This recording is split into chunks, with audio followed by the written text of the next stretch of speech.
তাকে অন্যায়ভাবে কারারুদ্ধ করে রাখা হয়েছে। আমরা তার দ্রুত নিঃশর্ত মুক্তিও দাবি করছি। দেশটাকে নিঃশেষ করে ফেলা হচ্ছে।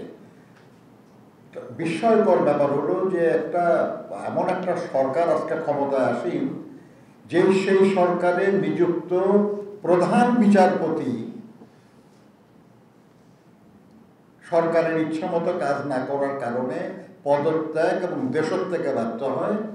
কিন্তু আমরা আবার দেখলাম যে এই সরকারই তার বিরুদ্ধে দুর্নীতির অভিযোগ নিয়ে এসছে এবং দুর্নীতিতে তার সাজা পেয়েছে।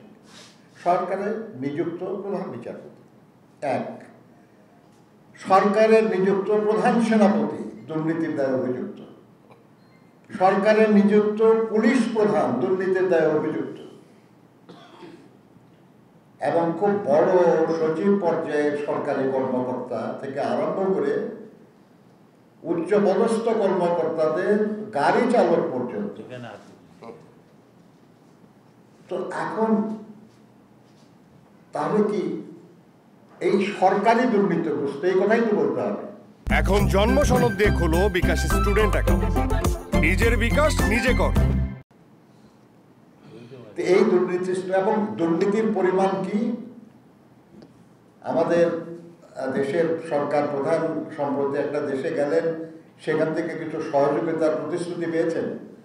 যে পরিমাণ সহযোগিতার প্রতিশ্রুতি পেয়েছেন, এর এক একজন দুর্নীতিবাজ তার চেয়ে বেশি টাকার দুর্নীতি করেছেন।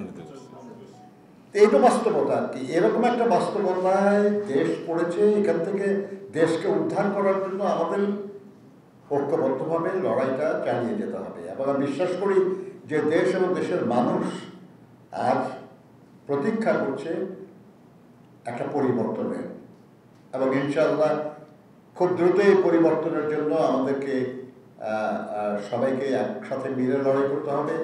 বারবার গণতন্ত্রের লড়াইয়ে যে নেতৃত্ব দিয়েছেন সে দেশের নেত্রী বেগম খালেদা জিয়া খুব অসুস্থ। তার যারা চিকিৎসক তারা বারবার এই কথা বলছে যে তারা তার নানা উপসর্গ যেসব রোগের সেগুলো কমানোর জন্য চেষ্টা করছেন, কিন্তু তার যে মূল চিকিৎসা সেটা এখানে সম্ভব না।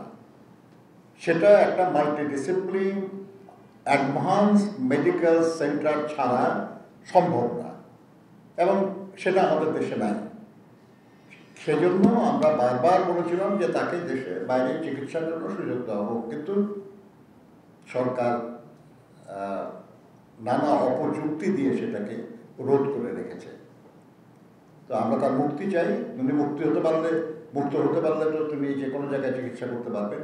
সেজন্য আমাদের এখন মূল দাবি হলো তার মুক্তি।